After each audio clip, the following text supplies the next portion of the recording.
என்னை இந்த உலகுக்கு கொடுத்த இரண்டாவது தாயாக நான் வின்சென்ட் செல்வாவை நான் என்றும் என் மனதார போற்றிக் கொள்கிறேன். நான் லேண்ட்மார்க்கில் கதிர் சண்டை போட்டு நான் வந்து லேண்ட்மார்க்கில் திரும்பியும் ஜாயின் பண்ணேன். நான் லேண்ட்மார்க்கில் இருந்தால் கதிர் கூட்டு போனார். அதுக்கப்புறம் ஒரு சின்ன பிரச்சனை, நானும் வந்து திரும்பி லேண்ட்மார்க்கில் சேரும்போது என்னை வின்சென்ட் செல்வா சார், என்னுடைய நண்பன் ஒருத்தன் தான், டிஎஃப்டி படித்தான் சுந்தர்னு. ஸோ அவன் தான் வந்து வின்சென்ட் செல்வாட்டை என்னை அறிமுகப்படுத்தினான். வின்சென்ட் செல்வா கூப்பிட்டு போயிட்டு வீட்டில் என்னன்னா அந்த பையன் பாடுவான் அப்படின்னு சொன்னாங்க ஆக்சுவலாக. ஸோ வின்சென்ட் செல்வாவுடைய கனெக்ட் ஆகும்போது, எங்கள் டேரக்டரோட கனெக்ட் ஆகும்போது எல்லாருமே பார்த்திங்கன்னா ஒரு பாடகராகவோ ஒரு இசை சம்மந்தமாக தான் நாங்கள் அதில் லிங்க் ஆகும். ஸோ அப்படி தான் நான் கூப்பிட்டு போனோன்னே என்னை வந்து பாட சொன்னார். நான் கொஞ்சம் இளையராஜா வாய்ஸில் கொஞ்சம் பாடுவேன். ஸோ பாடினோடனே என்னை கூப்பிட்டு வச்சுக்கிட்டாரு. வச்சுட்டு என்னென்னா டிஸ்கஷன்லாம் உட்கார மாட்டேன். ஏன்னா டிஸ்கஷனில் ஒரு 20-25 பேர் ஸ்டோரி டிஸ்கஷனில் உட்காருவாங்க. ஏன்னா நான் உடனே ரொம்ப லாஜிக்காக கேள்வி கேட்பேன், என்னை வெளியே வரட்டிடுவார். உனக்கு வந்து ஸ்கிரிப்ட் ரைட்டிங்காக வராது, நீ வந்து பாட்டு மட்டும் தான் பண்ணணும் லைஃப்பில் அப்படின்னு சொல்லி ரொம்ப கண்டிப்பாக எனக்கு சொன்னார் ஆக்சுவலாக. அதனால தான் எனக்கு ஸ்கிரிப்ட் ரைட்டர் ஆனேன்னு நினைக்கிறேன் ஆக்சுவலாக. ஸோ அந்த க்ரெடிட்டும் நான் வந்து I should give to my director. நான் இவ்வளோ பெரிய டைரக்டர் ஆகியிருக்கேன் அப்படின்னா, இவ்வளோ பெரிய டைரக்டர்லாம் ஆகலை, இவ்வளோ ஒரு தெரிஞ்ச டைரக்டர் ஆனேன்னா அதுக்கு ஒரே காரணம் எங்கள் டைரக்டர் எனக்கு கற்றுக் கொடுத்தது தான். முந்தானத்து என்னை கூப்பிட்டார் ஆக்சுவலாக. டே ராஜா நீ வருவேடான்னு கேட்டேன். நான் சொன்னேன், சார் என்ன சார் நீங்கள் இப்படி கேட்குறீங்க, வாழ்க்கையில் இதை விட முக்கியமான எனக்கு என்ன விஷயம் இருக்குது, நீங்கள் பணம் எடுத்து நான் வரலன்னா அதுக்கு என்ன சார், நான் அப்புறம் என்ன வாழ்ந்தே பிரயோஜனம் தான் வந்தேன் ஆக்சுவலாக. எங்கள் டேரக்டர்கிட்ட எப்படின்னா எல்லோரும் என்னை ரொம்ப சொல்லுவாங்க, அதாவது விஷுவலாக வந்து ரொம்ப வித்தியாசமாக படம் எடுக்கிறாரு, லென்ஸிங்கை பற்றி ரொம்ப ஸ்ட்ராங்காக தெரிஞ்சிருக்கு, ஒரு ஷார்ட் எங்கே வைக்கணும்னு தெரிஞ்சிருக்குன்னா அதெல்லாம் எல்லாமே போய் நான் எல்லாம் எங்கள் டேரக்டர் தான் கற்றுக்கிட்டேன். எங்கள் டேரக்டர் எல்லாமே நல்லா சினிமாவே எடுக்க தெரிஞ்சிருக்காது. அது எப்படி நான் வந்து சில டேரக்டருக்கு வந்து எனக்கு அவர் கொடுத்த ஃப்ரீடம் ஆக்சுவலி. நான் அவர் கூட ஒர்க் பண்ண முதல் படம் வந்து யூத்து, அதுக்கப்புறம் வந்து ஜித்தன், அப்புறம் ஒரு ஹிந்தி படம் அவர் கூட ஒர்க் பண்ணேன். இந்த 3 படத்துலையும் எனக்காக என்னை ஒரு 10 ஷாட்டு டேரக்டர் எடுக்க விட்டுருக்காரு. அப்போவே தமிழ் சினிமாவில் முதல் படத்துலேயே டேரக்டர் போட்டது எனக்கு தான் அவர் ஆக்சுவலாக. ஒரு டேரக்டர் அவருக்கு ஒரு 6 படம் ஒர்க் பண்ணேன், எனக்காக அவர் டேரக்டர் போட்டார் ஆக்சுவலாக. என் வாழ்க்கையில் மறக்க முடியாத என் தாய் தந்தையர் கூட நான் மறந்துடலாம், ஆனால் வின்சென்ட் செல்வா சாரை நான் மறக்கவே முடியாது. அந்தளவு எனக்கு அவர் எனக்கு எப்போயுமே நான் நினச்சிக்கிட்டு இருப்பேன். நான் போன வாரம் கூட அவரை பற்றி பேசிட்டு இருப்பேன், எப்போயுமே பேசிகிட்டே இருப்பேன். அவங்க ஃபேமிலியில் நான் ஒரு மெம்பர், அந்த குழந்தைங்களுக்கு நானும் என்னை பெற்றவரை தான் நான் அவரை பார்க்குறேன் ஆக்சுவலாக. வந்து ரொம்ப நிறையா படம் பண்ணணும்னு அவர் ஆசைப்பட்றேன். சார் வந்து பேசிக்கலாக ஒரு சினிமாட்டோகிராஃபர். எவ்வளோ பேருக்கு அவர் வந்து எவ்வளோ சினிமாட்டோகிராஃபியில் அவர் எவ்வளோ ஸ்ட்ராங் அப்படின்றது அப்புறம் இன்ஸ்டியூட் படித்தவர். என்னை பொறுத்த லென்ஸிங்க எனக்கு தெரிஞ்ச தமிழ் சினிமாவில் பாலுமேந்தாருக்கு அப்புறம் இவர் தான் ரொம்ப தெரிஞ்சவர் ஆக்சுவலாக.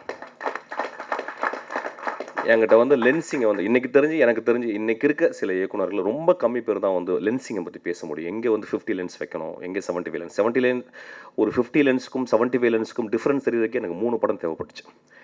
இன்றைக்கி வந்து ஷார்ட் ஃபிலிம் பண்ணால் உடனே படம் எடுத்துடலாம், எனக்கு 3 படம் தேவைப்பட்டுச்சு. ஒரு 50 லென்ஸை எந்த இடத்துக்கு வைக்கணும், ஒரு 75 லென்ஸ் எந்த இடத்துல வைக்கணும், ஒரு 35 லென்ஸ் எங்கே வைக்கணுன்ற ரொம்ப ஸ்பெசிஃபிக்காக தெரியுறதுக்கு ஒரு 4 படம் தேவைப்படுது.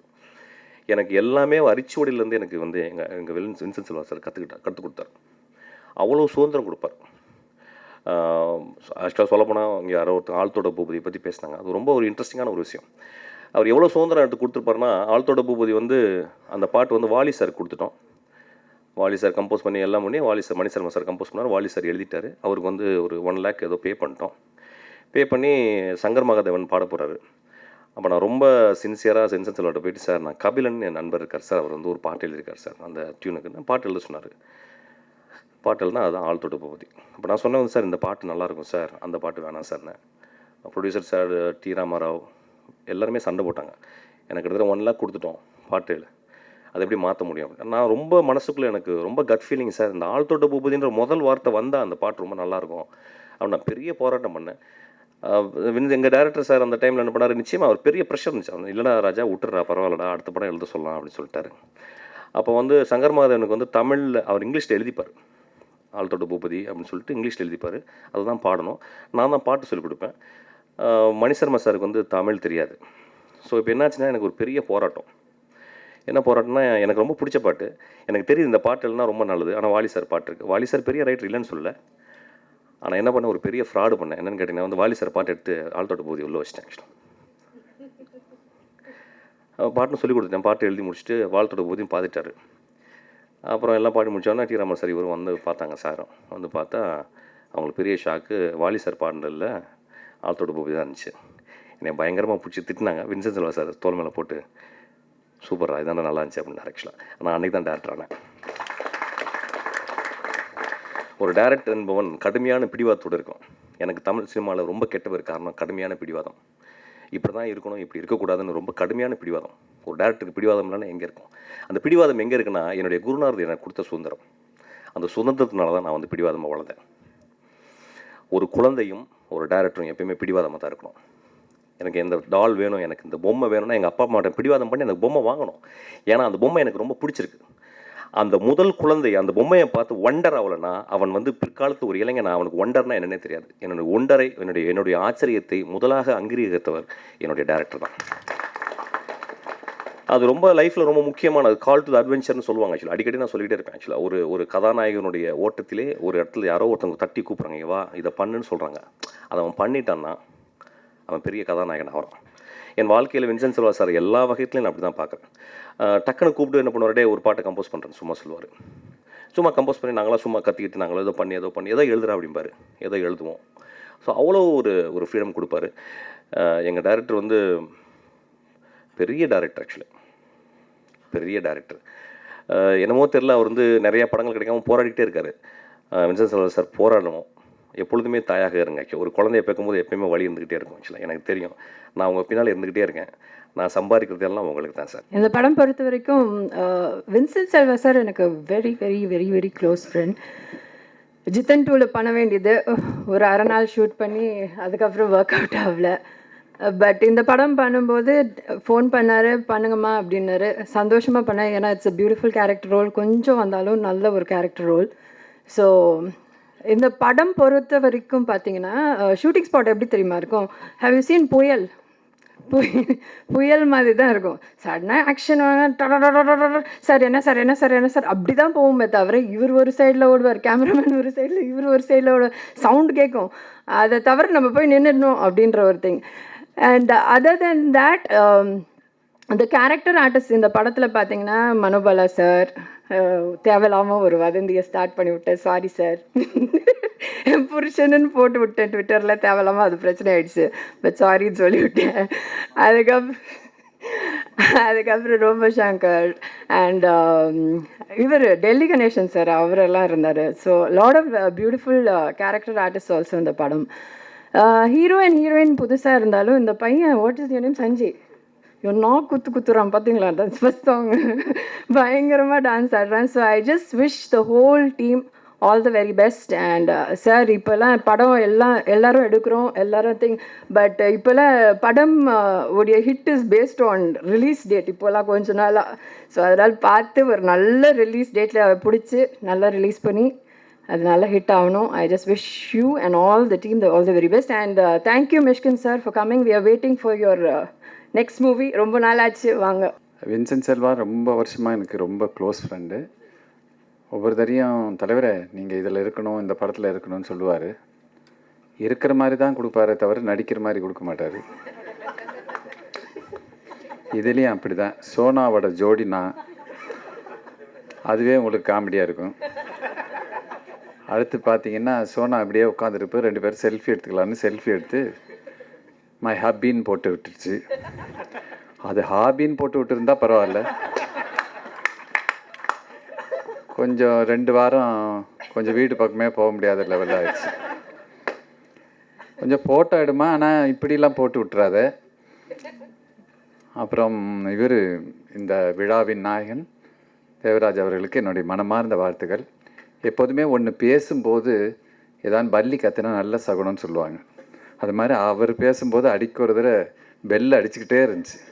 அநேகமாக நிறைய ஆஃபர் வந்துட்டு இருக்க போல இருக்குது. எடுத்து அட்டன் பண்ணுங்கள். இப்படி எடுத்து அட்டன் பண்ணாமல் போகிறதுனால பல விஷயங்களை நம்ம தொலைச்சிருவோம். அதை பார்த்துக்குங்க. உங்களுக்கு சந்தேகம் வந்தோன்னா வையாபுரின்னு என் நண்பர் ஒருத்தருக்காரு, அவர்கிட்ட கேட்டுக்குங்க. அண்ணே விட்டுறக்கூடாதுன்னே. அந்த நேரத்தில் சங்கர் கூட வந்துட்டு போயிருப்பார். அப்புறம் வந்து நம்ம விட்டுட்டோமேன்னு வருத்தப்படுவோம். அது மாதிரி சொல்லுவார். அதே மாதிரி தான் இங்கே ரோபோ சங்கர் வந்த வளர்ச்சி வந்து ரொம்ப சுவையாகவும் ரொம்ப பிரமாதமாகவும் பண்ணிகிட்ருக்காரு எல்லா படத்துலையும். அவருக்கும் என் வாழ்த்துக்கள். தம்பி ராமையா பொறுத்த வரைக்கும் இந்த படத்தில் மிக முக்கியமான கேரக்டர் பண்ணியிருக்காரு. அவர் என்னென்னா லீடர்லேயே நடிக்க ஆரம்பிச்சிருவாங்க. படம் ஆரம்பிக்கிறதுக்கு முன்னாடியே கேரக்டராக மாறுற ஆள். அவருக்கு இந்த வாய்ப்பு வந்து வின்சென்ட் செல்வா மிகப்பெரிய ரோல் கொடுத்துருக்காரு இந்த படத்தில். அதை பூர்த்தி செஞ்ச அவர் தம்பி ராமையாவுக்கு என்னுடைய வாழ்த்துக்கள். மற்றும் நடித்த அனைத்து கலைஞர்களுக்கும் என்னுடைய வாழ்த்துக்களும் நன்றிகளும். இந்த விழாவுக்கு வந்திருக்கிற மிஸ்கின் பற்றி நிறைய சொல்லலாம். நானே நிறைய தடவை சொல்லிட்டு இருக்கிறேன். ஒரு 4 படம் என் கூட இருந்திருக்கலாமே, நான் ஒரு 4 ஹிட்டாவது கொடுத்துருப்பேன்ட்டு. எங்கள் வீட்டில் எங்கள் மிஸ்ஸஸ் கிட்ட சொல்லுவாங்க, எனக்கு அவர் மட்டும் நல்ல படம் பண்ணுறாரு, நீங்கள் ஏன் இப்படிலாம் பண்ணுறீங்க? இப்போ பீனிங்லாம் நல்லா தான் இருந்தது, ஏன்னா அப்போல்லாம் மிஸ்கின் இருந்தா போலன்ட்டேன். அப்படிக்கிட்ட சொல்லிட்டேன், ராஜா ஒரு 2 படம் கூட இருந்திருக்கலாம் வேண்டி. என்னடா ஃபஸ்ட்டு படம் எனக்கு அஸ்டாண்டாக தான் வந்தார். சாங் பாடிக்கிட்டே இருப்பார். அந்த படம் முடியும் போது பார்த்தீங்கன்னா எல்லா வேலையும் அவராக போகுது. நான் எடிட்டிங்லாம் நான் என்ன பண்ணுவேன்னா, என்னுடைய படத்தில் எடிட்டிங் முடித்த உடனே சரி பண்ணி கட் பண்ணி காட்டு, நான் காலைல பார்க்குறேன் அப்படின்னு. கட் பண்ணது இல்லாமல் மியூசிக் போட்டு வைப்பாப்புல, கம்போஸ் பண்ணாப்புல மியூசிக். இந்த ஜித்தனில் அந்த பிட்டு மறக்கவே முடியாது. பிஜிஎம் அந்தளவுக்கு நாலேஜ். ஏன்னா தரவாக சினிமாவை தெரிஞ்சுட்டு வந்தனால தான் இன்றைக்கி போல டைரக்டர் ஆகிருக்கிறாப்புல. என்னை பொறுத்த வரைக்கும் இந்தியன் கொடாட் அவர். கொடாட்ன்றவர் ஃப்ரெஞ்சு டைரக்டர், பெரிய ஆள். முரளிராமன் உட்காந்துட்டு முரளிராமனுக்கு தெரியும். இதில் எல்லாம் ஜெயிண்ட், எல்லோரும் சாதித்தவங்க, சாதிக்க போகிறவங்கள பற்றி தான் நான் இப்போ பேச போகிறேன். சஞ்சய் ஃபஸ்ட்டு என்கிட்ட வந்தார். இப்போ நான் படம் பண்ண போகிறேன், இந்த கதையை தம்பிராமையா கிட்ட ஃபஸ்ட்டு சொல்லிட்டேன். இந்த கதை நீங்கள் பண்ணுறதா இருந்தால் நான் பண்ணுறேன்னு. தம்பிராமையா கதை கேட்டவுடனே சொல்கிறார், இந்த படம் ரொம்ப நல்லா வித்தியாசமாக இருக்குன்னு சொல்லுவா அப்படின்னாரு. அவர் இந்த ஃபங்க்ஷனுக்கு வரலை. காரணம் எனக்கு விஜய் சார் படத்தில் ஷூட்டிங்கில் போய் மட்டும் சொன்னார். பர்டிகுலராக நான் தனியாக எல்லோரும் மீட் பண்ணுறேன்னு சொல்லிக்கிறார் இந்த ப்ரெஸ்ஸை. நான் சொன்னேன், என்னப்பா பாருப்பா, நான் ரொம்ப ஃபாஸ்ட்டாக பாட்டு எடுத்துகிட்டு போயிட்டு. ஏன்னா என்ன பண்ணணுன்னாக்கா, மிஸ்கின் அப்போ நம்ம யூத் அப்போலாம் ஜித்தன் அப்போனாக்கா, ஜித்தன் அப்போலாம் ஃபஸ்ட்டு ட்ரெயினே பண்ணிவிடுவார் ஆர்டிஸ்ட் அவர். அங்கே ஸ்பாட்டில் நான் பாட்டுன்னு எடுத்துகிட்டு போயிட்டே இருப்பேன். மயில்சாமி சொல்லுவார், என்னப்பா படத்துக்கு வந்தாலே புயல் மாதிரி இருக்குது அப்படின்னு, போர் மாதிரி இப்போ சண்டை போட்டுருக்கிற மாதிரி எடுத்துகிட்டு அப்படின்வார். அந்த பையன் வந்தாப்புல சஞ்சய், எதுக்கு எதெல்லாம் பண்ணிடுறேன் சார் பண்ணிடுறேன் எல்லாத்துக்கும் தலையாட்டு அப்படின்னு சொல்லிட்டு இருந்தேன். ஆனால் ஷூட்டிங் ஸ்பாட்டில் தம்பிராமையா ஃபஸ்ட்டு ஷாட் நல்லா ஞாபகம் இருக்குது. ஆடுகளம் தாஸ் எல்லோரும் முடித்தோன்னு சொல்லலாம், இந்த பையன் பெரிய ஆள் வருவான்னு சொல்ல.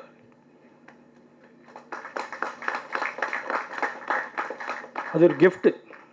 அவரே சொல்லுவார், தம்பிராமையா என் கையில் ஒரு ஃபயர் இருக்குடா அப்படின்னு ஒரு ஷாட்லே. ஸோ அந்த அளவுக்கு அந்த பையன் எனக்கு அவரை பார்க்கும்போது ஒரு குட்டி கார்த்திக் இருக்கிறாரு, அவர் மாதிரி தான் தோணும். அந்த அளவுக்கு பர்ஃபார்மன்ஸ், சாங்கு எங்கே எல்லாமே பார்த்தீங்கன்னா அந்த அளவுக்கு பண்ணுவார். கார்த்திக் என்ன பண்ணுவாரா அந்த அளவுக்கு ஈக்குவலாக பண்ணுவார். ஒரு புதுசாக கார்த்திக் கிடைக்கலனாக்கா நம்ம சஞ்சய் புக் பண்ணுங்க எல்லோரும். ரெண்டாவது அறிவழகன்ட்டு நாங்கள் ஸ்கிரிப்டில் முடித்த எல்லாருமே சொன்னாங்க, சார் ஸ்கிரிப்ட் அறிவழகன்றது வில்லன் காட்ட இல்லை அறிவழகன் அப்படி சொன்னேன். அவர் என்ன சார் வில்லன்னா மதுரையை கலக்கிற வில்லன், ஒரு 50-60 வயசில் எதிர்பார்த்தா என்ன சார் இந்த பையனை கூப்பிட்டு வரீங்க? பண்ணுவார் போப்பா அப்படின்ட்டு. ஷூட்டிங் ஸ்பாட்டில் நிஜம் இது நடந்தது. ஹீரோலேருந்து எல்லோரும் சொன்னாங்க, சார் கரெக்டாக நீங்கள் சொன்னது கரெக்டு சார். ஃபஸ்ட்டு ஃப்ரேமில் ஐஸ்பீட் ஷாட் எடுத்திருந்தேன் அவரை வச்சு. கரெக்டாக பண்ணிட்டீங்களா சார்? ரூபன் என்கிட்ட சண்டை போட்டார் கேமராமேன் எல்லாருமே. அதை பார்த்தோன்னே அருமையாக நீங்கள் பண்ணிக்கிறீங்க அப்படின்னு சொல்லிட்டு இருந்தார். கரெக்டாக இருக்குது சார். ஒரு நல்ல வில்லன் கிடச்சிருக்காரு தமிழ் சினிமாவுக்கு. ஒன்றாவது மியூசிக் டைரக்டரு, அவர் ஒரு ஆடிட்டர். ஒரு ஆடிட்டிங் விஷயமாக தான் நான் பார்க்க வந்தார். ஒரு ட்ரஸ்ட் ஒன்று ஆரம்பிக்கிறேன், ஃப்ரெண்டு சொல்லியிருந்தேன், அது விஷயமா கேட்குறது. அவர் பாட்டு இப்போ அப்படியே பேசிட்டே இருக்கும்போது அப்படி மியூசிக் பற்றி பேசினது, மியூசிக்லாம் தெரியுமா அப்படின்னு. அவர்கிட்ட பேசும்போது கீழே ஹார்மோனியம் பட்டி, இது யார் ஹார்மோனியம் பட்டி அப்படின்னு. என்னடி தான் ஏன் என்ன அப்படின்னு, மியூசிக்லாம் பண்ண தெரியுமா அப்படின்னாரு. ஒரு 5 வருஷத்துக்கு முன்னாடி வந்தேன் வரலான்தான்ட்டு, யார் எனக்கு சான்ஸ் தரலன்னாரு. அது கொஞ்சம் எடுத்து வாசிங்க அப்படின்னு. அவர் பாட்டு படப்படன்னு வாசிக்க ஆரம்பிச்சிட்டாரு. உண்மையிலே 1500 ராகங்கள் தெரிஞ்ச ஒரே மியூசிக் ரைட்டர் அவர் தான். எந்த இது கேட்டாலும் ராகத்தை சொல்லுவார் அவர். இவ்வளோ நேரம் எங்கெங்க இருந்தீங்க? நானே சொன்னேன், இந்த படம் முடித்த உடனே நானே சொல்லியிருந்தேன் அவர்கிட்ட, நம்ம எல்லா டைரக்டர்கிட்ட நானே ஒன்று கூப்பிட்டு போகிறேன்னு சொல்லிக்கிறேன். அந்த அளவுக்கு பிரமாதமாக பண்ணியிருக்காரு. எப்படி எங்களுக்கு ஆழ்த்தோட்ட பூபதி நடந்ததோ அதே மாதிரி ஒரு இன்சிடென்ட் இந்த படத்துலேயும் நடந்தது. சொர்க்கோ வந்து இந்த படம் வந்து நான் சொர்க்கோவை மறக்கவே முடியாது. பாடலாசிரியர் சொர்க்கே அவர் தான் இந்த படத்தை பிளான் பண்ணார், இப்படி படம் பண்ணான்ட்டு. அவர் தான் இந்த படத்தில் லிரிக் என்ன கேட்டார், சார் இந்த படத்தில் எல்லா லிரிக்கும் சொர்க்கோ தான் எழுதுவார். அப்போ இவர் யாருன்றார், யார் வந்தாலும் சரி இந்த கார்த்திக்னு பையன் நல்லா எழுதணும். அப்படியா, டம்மி லிரிக் எழுதணும், அவ்வளோதான். அவர் வந்து டம்மி லிரிக் ரைட் அவ்வளோதான் அப்படின்னு. ஏன்னா எனக்கு சொர்க்கோ விட முடியாது என் நண்பர் அப்படின்ட்டார். ஃபுல்லாக எழுதினார் இவர். எழுதி முடித்த உடனே ரொம்ப நல்லா பண்ணியிருக்கான். நம்மளுக்கு ஏற்கனவே ஒரு சோதனை, வாலி சாருக்கு பயந்து பயந்து ஓடணும், நானும் பிஸ்கினும் திரும்பி இதே மாதிரி ஒரு பிரச்சனை வந்துட போகுதுன்ட்டு நான் சொர்க்கா கிட்ட சொல்ல முடியல. ஆனால் ஒரு பெரிய விஷயம் என்னன்னாக்கா, அந்த சொர்க்கோ சாங் கேட்டு, சார் சாங் ரொம்ப நல்லா இருக்கே, யார் எதுனா அந்த பையனை எழுதிட்டோம் அப்படின்ட்டார். அவர் ஒரு ஆசிரியர். அவர் இது மாதிரி ஒரு 4 இன்சிடென்ட் நடந்திருக்கு.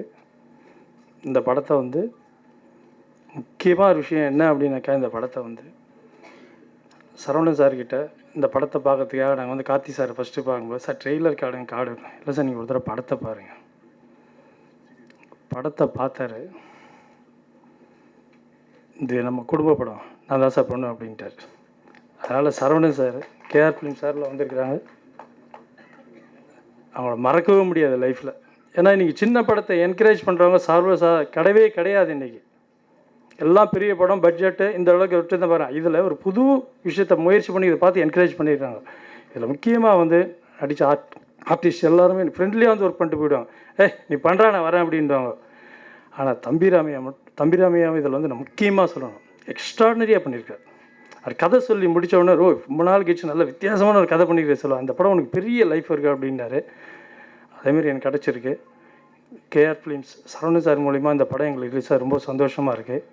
விருமாண்டிக்கும் சிவனாண்டிக்கும் வின்சென்ட் சில்வா சார், அவரை இவ்வளோ பெரிய எக்ஸ்பீரியன்ஸான ஒரு டைரக்டர் கூப்பிட்டு பார்த்துட்டு கதைலாம் சொல்ல பண்ணோம் அப்படின்னு சொல்லிட்டு சொன்னார். ஒரு ஹாரர் ஸ்கிரிப்ட் ஒன்று இருக்குது அப்படின்னு சொல்லி பேசிகிட்டு இருந்தார். வீட்டில் வந்தோடனே கேட்டாங்க என்ன கதை அப்படின்னு சொல்லிட்டு. ஒரு ஹாரர் ஸ்கிரிப்டு இப்போ தான் ட்ரெண்டு அப்படின்னு சொல்லிட்டு சொன்னோன்னோ சூப்பர் அப்படின்னாங்க. நெக்ஸ்ட்டு டைம் திரும்பி மீட் பண்ண போனேன். சார் என்ன சார் ஜேர்னல்ஸ் பயந்து கேட்டேன், ஒரு த்ரில்லர் இது அப்படின்னு சொல்லிட்டு சொன்னார். வீட்டில் வந்து கேட்டாங்க என்ன ஸ்கிரிப்டு, த்ரில்லரு இப்போ அதான் வந்துட்டுருக்கு அப்படின்னு சொல்லிட்டு. அதுக்கப்புறம் நெக்ஸ்ட் டைம் போகிறப்ப இது வேறு மாதிரி இருக்கும், சூப்பராக இருக்கும் அப்படின்னு சொன்னார். வீட்டில் கேட்கல போனதுக்கப்புறம். சரி, அதுக்கப்புறம் ஷூட்டிங்க்கு போகிற முன்னாடி நாள் தான் சார் வந்து ரூபன் சார்கிட்ட சொல்லி கதை சொல்ல சொன்னார். சொன்னோன்னே செம சூப்பராக இருந்தது. ஆனாலும் ஃபஸ்ட் டே ஷூட் போகிறப்ப ரொம்ப பயமாக இருந்தது. ஆனால் வந்து அதுக்கு முன்னாடி நாள், ஷூட்டுக்கு முன்னாடி நாளே வந்து சார் கூப்பிட்டு செம்ம கம்ஃபர்ட் ஜோன் கொடுத்தாரு, செம்ம ஃப்ரெண்ட் ஆகிட்டார். அதே மாதிரி ஷார்ட்டுக்கு முன்னாடி எதுவுமே சொல்லவே மாட்டார். பண்ணி முடிச்சதுக்கப்புறமா ஓகே கூப்பிட்டு, அதே மாதிரி ஏதாவது ஒரு இதுவாக இருந்தாலும் செம்ம பொறுமையாக கூப்பிட்டு இது கொஞ்சம் இன்னும் பண்ணலாம் அப்படின்னு சொல்லிட்டு என்கரேஜ் பண்ணுவார். இவ்வளோ ஒரு பிரம்மாண்ட படத்தில் என்னை லான்ச் பண்ண வின்சென்ட் சில்வா சாருக்கு ரொம்ப நன்றி. இந்த படத்தில் தம்பிராமையா சார் பண்ணியிருக்காரு, நடிச்சிருக்காரு. அவர் வந்து ஒரு லீடு தான். அவர் கூட வந்து ஸ்க்ரீன் ஸ்பேஸ் ஷேர் பண்ணது ஒரு பிளெஸ்ஸிங் தான் நினைக்கிறேன். அது மட்டும் இல்லாமல் Manobala sir, Robo Shankar sir, Sona ma'am, Yogi Babu, ஆடுகள் Murugadoss sir, Mayilsamy sir, Delhi Ganesh sir அப்படின்னு சொல்லிட்டு ஒரு நடிகர், ஒரு சீனியர் ஆர்டிஸ்ட்டு அவ்வளோ பேர் இருந்தாங்க இந்த படத்தில். அந்த படத்தில் எனக்கு, அந்த பிரம்மாண்ட படத்தில் எனக்கு வாய்ப்பு கொடுத்த வின்சென்ட் சில்வா சாருக்கு ரொம்ப நன்றி. இந்த படத்தோட மியூசிக் வந்து தேவராஜன் சார். சார் வந்து நான் பாட்டு கேட்கவே இல்லை, சார் கிடைக்கிறேன் சார் சாங் கேட்கணும் சார் அப்படின்னு சொல்லிட்டு ஒரு குத்துப்பாட்டு இருக்குது அப்படின்னு சொன்னார். செம்ம ஹாப்பியாக இருந்தது. அதுக்கப்புறம் லாஸ்ட்டில் கேட்கவே இல்லை, ஃபஸ்ட் ஷெடியூல் முடிச்சோடனே தான் காட்டினாங்க. நான் கேட்டேன், சார் கொஞ்சம் காட்டுங்க சார் மியூசிக் டைரக்டரை அப்படின்னு சொல்லிட்டு. அதுக்கப்புறமா தான் பார்த்தேன். லாஸ்ட் சாங் நான் கேட்கவே இல்லை. பறையடிக்குது மச்சான்னு சொல்லிட்டு ஒரு சாங் இருக்கும். அதை நீங்கள் கண்டிப்பாக எல்லோரும் கேட்கணும். ஏன் அப்படின்னா அதை வந்து செகண்ட் ஷெட்யூல் முடிச்சதுக்கப்புறம் சார் காரில் சார் இன்னொரு பாட்டு கேட்கல சார் அப்படின்னு சொன்னேன். சரி கேளு அப்படின்னு சொல்லிட்டு போட்டார். அதுக்கப்புறம் பாண்டிச்சேரி செகண்ட் ஷெட்யூல் போனோம். போயிட்டு சென்னை வர வரைக்கும் அந்த பாட்டு மட்டும்தான் கேட்டோம். ஏன்னா அதோட பாட்டு வந்து லிரிக்ஸ் வந்து அவ்வளோ சூப்பராக இருக்கும். கார்த்திக், ரொம்ப தேங்க்ஸ் கார்த்திக். அவர் வந்து எல்லா பாட்டுமே லிரிக்ஸ் நல்லாயிருக்கும். இந்த பாட்டு கண்டிப்பாக லிரிக்ஸ்க்காகவே எல்லோரும் கேட்பாங்க. ரொம்ப சூப்பரான ஒரு படம், சூப்பர் நாட்டு. அப்புறம் எங்களோட டிஓபி வந்து எஸ்கே மிச்சல். இந்த படத்துக்கு அப்புறம் அவரோட விஷுவல் வந்து ரொம்ப பேசப்படும். ரொம்ப தேங்க்ஸ் எஸ்கே சார். அடுத்து ரூபன் சார். ஷார்ட் போகிறப்ப ரொம்ப பயமாக இருக்கும். திடீர்னு ஏதோ ஒன்று, ஏன்னா சார் எப்படி கேட்குறது, ரொம்ப பயமாக இருக்கும், என்ன பண்ணுறது அப்படின்னு சொல்லிட்டோன்னே நான் எப்பயுமே டார்ச்சர் பண்ணுறது ரூபன் சாரை தான் டார்ச்சர் பண்ணுவேன். எதுவுமே இது பண்ணாமல் வந்து சொல்லி கொடுப்பாரு. அப்புறம் என்னோடய கோ டைரக்டர்ஸ், என்னோடய assistant directors, assistant editors, lightman, cameraman, production, editor எல்லாருக்குமே ரொம்ப ரொம்ப ரொம்ப நன்றி. அவங்கனால தான் இந்த படம் வந்திருக்கு. அதுக்கப்புறம் படம் முடிஞ்சிடுச்சு. முடிஞ்சதுக்கப்புறமா எப்படி ரிலீஸு லான்ச் வந்து சார் மூலிமா வந்துட்டோம். பட் ஆனால் சோனா மேம் சொன்ன மாதிரி ரிலீஸ் டேட்டு தான் கரெக்டாக பண்ணணும். அது எப்படி அப்படின்னு சொல்லிட்டு அது கொஞ்சம் பயமாக இருந்தது. ஏன்னா லான்ச்சில் ஃபஸ்ட்டு படம் சொல்லிட்டு என்ன பண்ணுறது, கொஞ்ச நாள் அப்படியே வெயிட் பண்ணிட்டே இருந்தோம். அதுக்கப்புறமா தான் எனக்கு இப்போ அந்த பயமே இல்லை, லான்ச் கரெக்டாக ஆகிடும் அப்படின்னு சொல்லிட்டு. ஏன்னா எனக்கு அண்ணன் இருக்கார் சரவணன் அண்ணன் சொல்லிட்டு, கிறிஸ்டல் ஸ்டுடியோஸ் அவங்க தான். அவர் கூட்டிகிட்டு போயிட்டு எனக்கு கேஆர் ஃபேமிலியவே இன்ட்ரடியூஸ் பண்ணி வச்சார். அதுக்கப்புறம் அவங்களோட ஃபேமிலியாக நான் ஆகிட்டேன். சகாப் அண்ணன், அமர் அண்ணன், குஹன் அண்ணன், செந்தில் அண்ணன், கார்த்திக் ப்ரோ எல்லாருமே வந்து ரொம்ப அவங்க பார்த்துக்கிட்டாங்க. பார்த்துட்டு இன்றைக்கி அதனால தான் வந்து முன்னாடி பேசிகிட்டு இருக்கேன். ரொம்ப நன்றி அந்த குடும்பத்துக்கு. ட்ரெண்ட் மியூசிக் வந்து ரிலீஸ் பண்ணுறாங்க. முரளி சார், மது சாருக்கு வந்து ரொம்ப தேங்க்ஸ் பண்ணிக்கிறேன். அடுத்து என்னோடய choreographer Sandy master, Balakumar master ரொம்ப தேங்க்ஸ். இங்கே வந்திருக்கும் அனைவருக்கும் ரொம்ப நன்றி. படத்தை பாருங்கள், என்ஜாய் பண்ணுங்கள். உங்களுக்கு கண்டிப்பாக இந்த படம் பிடிக்கும். ஒரு நல்ல நாட்டு அந்த கண்டிப்பாக பார்க்கலாம். போர் அடிக்காது, ஜாலியாக போவோம். ஏன்னா இவ்வளோ ஆர்டிஸ்ட் இருக்காங்க, சூப்பராக திருப்பி போயிருவாங்க. கண்டிப்பாக இந்த படத்தை தேட்டரில் வந்து பாருங்கள். எனக்கு இயக்குனர் வின்சென்ட் சில்வா சார் வந்து நான் அவருடைய படம் மதுரை வீரன் பண்ணேன் 2004. அதுக்கப்புறம் ஒரு 12 வருஷத்துக்கு அப்புறம் திரும்ப சடனாக அவருடைய கூப்பிட்டாரு, இந்த படத்தில் ஒரு கேரக்டர் பண்ணுங்க அப்படின்னு. நான் எதுவுமே யோசிக்கலை, எதுவும் சொல்லலை. சார் கூப்பிட்டாருன்னு உடனே போய் பண்ணேன். ஸோ என்னை மறக்காமல் கூப்பிட்டதுக்கு ஃபர்ஸ்ட் ஆஃப் ஆல் இயக்குனருக்கு மிகப்பெரிய நன்றி. இந்த திரைப்படம் மிகப்பெரிய வெற்றியடைய உங்களுடைய சப்போர்ட், தொலைக்காட்சி நண்பர்கள், பத்திரிகை நண்பர்கள், ஊடக நண்பர்கள், உங்கள் எல்லாருடைய சப்போர்ட் வேணும். ஸோ படம் மிகப்பெரிய வெற்றியடைய மனமார்ந்த வாழ்த்துக்கள். நான் இந்த படத்தில் கொட்டுது கொட்டுது அருவிங்கிற பாடல் பாடியிருக்கேன். அருமையான ஒரு மெலடி. இந்த பாடலுக்கும் இசையமைப்பாளருக்கும் ஒரு சம்மந்தம் இருக்குது. அவர் பார்க்கும்போது சும்மா பேசிகிட்டு இருக்கும்போது ஒரு சாங் பாடுவார். அதுக்கப்புறம் திருப்பி கொஞ்ச நேரத்தில் இன்னொரு சாங் பாடுவார். அப்புறம் இந்த குத்து எப்படி இருக்குன்னு கேளுங்க அப்படிம்பாரு. அப்புறம் திருப்பி ஒரு பேத்தாஸ் ஒன்று பண்ணியிருக்கேன், அந்த ராகத்தில் பண்ணியிருக்கேன் அப்படிம்பாரு. கண்டினியூஸாக லிரிக்ஸோடு பாடிட்டு இருப்பார். சரி, நான் நினச்சிருந்தேன் ரொம்ப நாளைக்கு முன்னாடியே எழுதி எல்லாம் வச்சுருப்பார், மனப்பாடமாக இருக்கும் அப்படின்னு. பட் சொல்லவே அவர் ஆக்சுவலி நிறையா கம்போஸ் பண்ணிட்டே சொல்லிட்டு இருப்பார். ஸோ அந்த மாதிரி ஒரு டேலண்ட். கொட்டுது கொட்டுது அருவி மட்டும் இல்லை, டியூனும் அவருக்கு கொட்டும், நிறையா புதுசாக கொட்டும். அதனால் நிறைய நல்ல மெலடிகள் அவர்கிட்ட இருக்குது அப்படிங்கிறது ரொம்ப, இந்த பாட்டு மாதிரியே எல்லாமே நல்ல நல்ல சாங்ஸ் நிறைய வச்சுருக்காரு. So all the best sir. இன்றைக்கி இந்த பாடல் நல்ல பாடல், நல்ல மெலடி பாடும்போது ஒரு சந்தோஷம் நிச்சயமாக எல்லாருக்கும் இருக்கும். எனக்கும் அது ரொம்ப இருக்குது. வின்சென்ட் சாருக்கு ரொம்ப தேங்க்ஸ். இந்த ஹோல் டீமுக்கு ரொம்ப ரொம்ப நன்றியை தெரிவிச்சுக்கிறேன். வின்சென்ட் சில்வா அது ஃபஸ்ட் மீட்டிங்கே ஒரு வித்தியாசமான மீட்டிங். ஆக்சுவலாக மியூசிக் டைரக்டர்னு அவருக்கு எனக்கு தெரியுமான்னு தெரியாது. ஆக்சுவலாக அவர் ஆக்சுவலாக என்னை அப்ரோச் பண்ணது ஒரு ட்ரஸ்ட் ஓப்பன் பண்ணோன்னு தான் என்னை பார்த்தார். ஆக்சுவலாக அப்புறம் பேசிகிட்டே இருந்தபோது, நீங்கள் என்னெல்லாம் பண்ணுறீங்கன்னா, வீட்டில் ஒரு கீபோர்டு இருந்தது. ஆக்சுவலாக என்ன சார், என்ன கம்போஸ்லாம் பண்ணுவீங்களான்னாரு. இப்படி வரும்போது தலையாட்டினேன். கீபோர்டில் பண்ணுவீங்களான்னாரு. வயலின் அப்படின்னாரு. வீணை அப்படின்னாரு. வாயிலே பாடிடுவீங்களா அப்படின்னாரு. எதில் தான் சார் பண்ணுவீங்கன்னாரு. ஹார்மோனியமில் பண்ணுவேன். எங்கே இருக்குது ஹார்மோனியம்? எடுங்க முதல்ல அந்த ஹார்மோனியம்னாரு. அப்படி தான் ஹார்மோனியம் வாசிக்க ஆரம்பித்து ரொம்ப கேஷுவலாக ஆரம்பித்த ஒரு discussion. I am standing in front of you. Thank you so much mister Vincent. படத்தோட சாங்ஸ்லாம் நீங்கள் you must have seen no. எல்லா சாங்குமே by God's grace it has come out very well. Karthik வந்து பின்னி படல் எடுத்திருக்காருன்னு தான் சொல்லணும் நான். வேல்முருகன் நீங்கள் வந்திருக்காரா தெரியல. He has done that song so beautifully. அந்த குத்து சாங்கு பிரசன்னா கேட்கவே வேணாம். சென்மியோட காம்பினேஷனில் இட்ஸ் ஒண்டர்ஃபுல் மெலடி. பரையடிக்கிற மச்சான்ன்ற அந்த இன்னொரு பாட்டு வந்து ஹரிப்ரியா பாடியிருக்காங்க. I think she is not available in state. Overall I think இந்த கொடுத்த வேலையை I think I have done my best to the limits. Sorry. So overall I wish the whole team a success. படம் நல்லபடியாக வரணுன்ட்டு I am praying God. விருமாண்டிக்கும் சிவனாண்டிக்கும் இந்த படத்தை பற்றி நான் பேச ஆரம்பித்தேன்னா நிறைய பேசணும். ஏன்னா வந்துட்டு முதல் முறையாக இந்த படத்தில் சிங்கிள் கார்ட் பண்ணுறேன். ஒரு படத்தில் எல்லா பாடலும் எழுதுகிறேன். என்னை நம்பி இந்த வாய்ப்பை தைரியமாக கொடுத்த என்னுடைய இயக்குனர் வின்சென்ட் செல்வா சாருக்கு முதல்ல நான் நன்றி சொல்ல கடமைப்பட்டிருக்கேன். நெக்ஸ்ட்டு வந்து பார்த்திங்கன்னா இந்த படத்தில் இசையமைப்பாளர் சாரும் நானும் மீட் பண்ணது வந்து ரொம்ப வித்தியாசமான ஒரு விஷயம். எப்படின்னு பார்த்தீங்கன்னா முதல்ல ஃபோனில் வந்து என்னை வந்து திரைத்துறையில் அறிமுகப்படுத்தினது வந்து இங்கே மரணகானா விஜய்ங்கிற ஒரு கானா சிங்கர் தான். ஸோ அவர் மூலிமா வந்து எனக்கு தேவராஜன் சாரோட அறிமுகம் கிடைச்சிது. அவர் முதல் முறையாக வந்து ஃபோன் பண்ணி எனக்கு சொல்லும்போது டியூன் பாடி காட்டினார். இதான்ப்பா டியூனு அப்படின்னு சொல்லி பாடி காட்டினார்.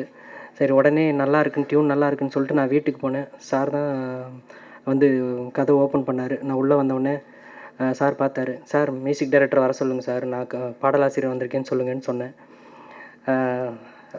சரி இருப்பா வெயிட் பண்ணுப்பான்னு சொல்லிட்டு உள்ளே போயிட்டு ஹார்மோனி போய்ட்டு எடுத்துகிட்டு வந்து உட்காந்தாரு. எனக்கு ஒரே ஷாக்கு. ஓ சார் நீங்கள் தான் மியூசிக் டைரக்டர்? ஆமாம் அப்படின்னாரு. ஸோ வந்து அப்படி தான் எங்களோட இன்ட்ரோ ஆரம்பிச்சிது. உடனே அந்த டியூனை கேட்டு தான் ரொம்ப இம்ப்ரெஸ் ஆகி வந்தேன். அந்த பாடல் தான் பளபளக்குது காசிமேடு, நீங்கள் கேட்டிருப்பீங்க. ஸோ இந்த கம்போசிங் விஷயம்லாம் நான் சாரோட உட்காந்து தான் வின்சென்ட் செல்வா சாரோட உட்காந்து தான் நாங்கள் இந்த சாங்ஸ் எல்லாம் கம்போஸ் பண்ணது. அவருடைய அனுபவம் வந்து எனக்கு ரொம்ப கை கொடுத்தது. வின்சென்ட் செல்வா சாரோட ஒர்க் பண்ணுவேன்னு நான் நினச்சி கூட பார்க்கல. நாங்கள் வந்து சின்ன வயசுலேருந்தே பாடல் எழுதணுன்றது ஒரு ஆர்வம். கோவையில் கல்லூரி படிச்சுட்டு இருக்கும்போது கேஜி திரையரங்கத்தில் வந்துட்டு சார் ஒரு டைரக்ட் பண்ண யூத் திரைப்படம், இளைய தளபதி விஜய் அவர்கள் நடித்த யூத் திரைப்படம் வந்து பார்த்துட்ருக்கேன். பார்த்துட்டு இருக்கும்போது ஆழ்தோட்ட பூபதின்ற சாங் வருது. அந்த சாங் முடிஞ்ச உடனே குழந்தைங்கள்லேருந்து பெண்கள்லேருந்து எல்லாருமே சேர்ந்து அந்த சாங் ஒன்ஸ் மோர் கேட்குறாங்க. அந்தளவுக்கு பயங்கரமான ஹிட்டான ஒரு சாங்கு. வெளியே வந்த உடனே அதுக்கப்புறம் தான் யார் இந்த படத்தோட இயக்குனர், நான் போர்டு பல பேர் பார்த்த வின்சென்ட் செல்வான்னு இருந்தது. ஸோ இந்த வாழ்க்கையில் நம்ம எப்படியும் போய் பாடலாசிரியராக ஆனால் இவர் கூட ஒரு படமாவது நம்ம ஒர்க் பண்ணணும்னு நினச்சிருக்கேன். கனவு, அந்த கனவு இன்றைக்கி நிஜமாயிருக்கு. ஸோ அவருக்கு வந்து நான் இந்த நேரத்தில் நன்றி சொல்ல கடமைப்பட்டிருக்கேன். ஸோ இந்த படத்தில் எனக்கு வாய்ப்பு கொடுத்த வின்சென்ட் செல்வா சார் அவர்களுக்கும் பாடல்களை வந்து வரிகளை வந்து தேன் குழைத்து வந்து எல்லார் காதலையும் ஊற்றுன இசையமைப்பாளர் தேவராஜன் சார் அவர்களுக்கும் என்னுடைய மனமார்ந்த நன்றி தெரிவித்துக் கொள்கிறேன். இன்றைய விழா நாயகர் என்றைக்குமே விழா நாயகராக இருக்க என்னுடைய மனமார்ந்த இறைவனை வேண்டுகிறேன். முதல்ல சங்கிலி அப்படின்ற இந்த வில்லன் கேரக்டர் எனக்கு கொடுத்த, என்னை நம்பி இந்த கேரக்டர் எனக்கு கொடுத்த திரு வின்சென்ட் செல்வா சார் அவளுக்கு நன்றி. அப்புறம் இங்கே சிறப்பு விருந்தினர்களாக வந்திருக்கக்கூடிய மிஷ்கின் சார், அப்புறம் மனோபாலா சார், அப்புறம் ரோபோசங்கர் சார், அப்புறம் இன்றைக்கி விழா நாயகர் எங்களுடைய மியூசிக் டைரக்டர் திரு தேவராஜன் அவர்களுக்கு. அவரை பற்றி சொல்லணும்னா இந்த பாடலில் இருக்கக்கூடிய வரிகள் இருக்கு இல்லையா, அந்த வரிகளில் இருக்கக்கூடிய ஒவ்வொரு எழுத்துக்கும் இருக்கக்கூடிய பொருளை எந்த அளவு இசை கொண்டு சொன்னால் சரியாக இருக்குமோ அந்த அளவு இசையில் துளி மேலேயும் போகாமல் துளி கீழேயும் இறங்காமல் ரொம்ப அழகாக வெளிப்படுத்தியிருக்காருன்னு சொல்லணும். ரொம்ப அருமையான பாடல்கள் எங்களுக்கு கொடுத்தது ரொம்ப நன்றி சார். அப்புறம் ஹீரோ சஞ்சய், என்னோட பிரதர் மாதிரி, ரொம்ப அருமையான ஒரு ஆக்டர், ரொம்ப ஈஸியாக பண்ணிட்டு போயிட்டாங்க நிறைய ஷார்ட்ஸை. அப்புறம் நல்ல டான்ஸர், நீங்கள் படம் பார்த்துருப்பீங்க, வீடியோ பார்த்துருப்பீங்க. ரொம்ப அருமையாக வந்திருக்கு படம், நாங்கள் எல்லோரும் பார்த்தோம். காமெடி, என்டர்டெயின்மெண்ட் ரெண்டுத்தையும் தாண்டி இந்த படத்தில் வந்து சார் ஒரு சோஷியல் மெசேஜ் சொல்லியிருக்காங்க. உங்கள் எல்லாருக்கும் பிடிக்கும் நம்புகிறோம். ரொம்ப நன்றி, உங்களோட சப்போர்ட் எங்களுக்கு தேவை. இந்த படம் வந்து சார் சொல்லும் போதே வந்து தெரிஞ்சுது, ஒரு சினிமாட்டோகிராஃபி வந்து ஒரு நல்ல ஸ்கேல் உள்ள ஃபிலிம் அப்படின்னு சொல்லி தோணுச்சு. ஃபஸ்ட் ஹாஃபில் ஒரு க்ரீனரியாக இருக்கும், செகண்ட் ஹாஃபில் வந்து ஒரு வேறு ஒரு லெவலில் இருக்கும். ஃபஸ்ட் ஹாஃப் செகண்ட் ஹாஃப் ரெண்டுமே வந்து வேறு டோனில் தான் இருக்கும். அதுமாதிரி சாங்குமே வந்து மூணுமே வந்து வெரைட்டியான சாங்ஸ் தான். ஃபஸ்ட்டு செட்டு, அப்புறம் ஃபால்ஸு, அப்புறம் தேர்ட் சாங் வந்து பஸ் மேலே பண்ணியிருக்கோம். மூணுமே ஒரு நல்ல எக்ஸ்பீரியன்ஸ் இருந்தது. அதுமாதிரி சார் கூட ஒர்க் பண்ணுறது வந்து ஒரு பெரிய எக்ஸ்பீரியன்ஸு. எனக்கு வந்து சொல்லி கொடுத்தது வந்து மில்டன் சார் அண்டு வாழ்க்கை கொடுத்தது வந்து வின்சென்ட் சில்வா சார் தான். ஸோ அவருக்கு வந்து நான் லைஃப் ஃபுல்லாக கடமைப்பட்டிருக்கேன் ஒர்க் பண்ணுறதுக்கு. அதே மாதிரி இந்த படம் பண்ணும்போதே நான் சீன் சொல்லும்போதே எனக்கு தெரியும் நம்ம வந்து இந்த மாதிரி ஒரு இந்த டோனில் போகலாம் சார், இந்த ஃபஸ்ட் ஹாஃப் வந்து இப்படி பண்ணலாம் சார், செகண்ட் ஹாஃப் இப்படி பண்ணலாம் சார் அப்படின்னு சொல்லிட்டு அது பேசிவிட்டு நான் அதுமாதிரி டிஐயில் கேட்கும்போது அவங்களும் சொன்னாங்க. நான் அவங்ககிட்ட கன்சல்ட் பண்ணும்போது ஓகே எஸ்கே நீங்கள் இந்த மாதிரி பண்ணிக்கோங்க, இந்த மாதிரி பண்ணலாம் அப்படின்னு சொல்லிட்டு. ஸோ எல்லாம் முடிச்சுட்டு நான் அவுட்புட் பார்க்கும்போது நான் என்ன நினச்சினோ அந்தளவுக்கு பெட்டராக நான் கொண்டு வந்துட்டேன். மற்றபடி ஹீரோ சஞ்சய் புது ஃபேஸு, அவர் நியூ தான் ஃபஸ்ட் படம். ஸோ நியூ ஃபிலிம் மாதிரி இருக்காது அவர் காலையில் ரூம்லேருந்து வெளியே வரும்போதே வந்து ரிஹர்சல் பண்ண ஆரம்பிச்சிட்டாரு. நான் வெளியே வரும்போதே எங்கே டைலாக் பேசிட்டு இருப்பார். ஸ்பாட்டில் வந்தால் சிங்கிள் டேக் தான், எல்லாமே ஓகே. அதேமாதிரி எந்த ஒரு ஷாட்டுமே வந்து கொஞ்சம் அப்படி இருக்கும், ஆனால் ஒர்க் பண்ணும்போது பார்த்திங்கன்னா ரொம்ப ஜாலியாக இருக்கும். மற்றபடி ஆல் டெக்னீஷியன்ஸ் எல்லாமே நல்லா சப்போர்ட் பண்ணதெல்லாம் சீக்கிரமாக அந்த படத்தை முடித்தோம். Thanks to producer. அப்புறம் வந்து பாலகுமார் மாஸ்டர் அந்த சாங் பண்ணியிருக்கேன், ஃபால்ஸ் சாங்கு, நல்ல ஃப்ரீடம் கொடுத்தாரு. எஸ்கே நீங்கள் ஃப்ரேம் வச்சுட்டுங்க, நான் கம்போஸ் நான் வந்து அங்கே மூவ்மெண்ட் பண்ணிக்கிறேன் அப்படின்னு சொல்லுவார். அந்த நல்ல ஃப்ரீடம் இருக்கும். அந்த ஃபஸ்ட் சாங் வந்து சாண்டி மாஸ்டர், அவரும் நல்ல ஃப்ரீடம் தான், ஃபுல்லாக ஹேண்டில்டு பண்ணிச்சாங்க எஸ்கே அப்படின்ட்டாரு. ஃபுல்லாக ஹேண்டில் தான் ஃபஸ்ட் சாங்கு. தேர்ட் சாங்கும் ஃபுல்லாக ஹேண்டில்டு தான். அப்புறம் வந்து பார்த்திங்கன்னா எடிட்டர் வந்து மாருதி கிரிஷ் ரொம்ப நல்லா பண்ணியிருப்பார். மற்ற எல்லா டெக்னீஷியனும் மற்ற அத்தனை டீமும் வந்து இந்த படம் நல்லா வரதுக்கு நிறைய ஹெல்ப் பண்ணியிருக்காங்க.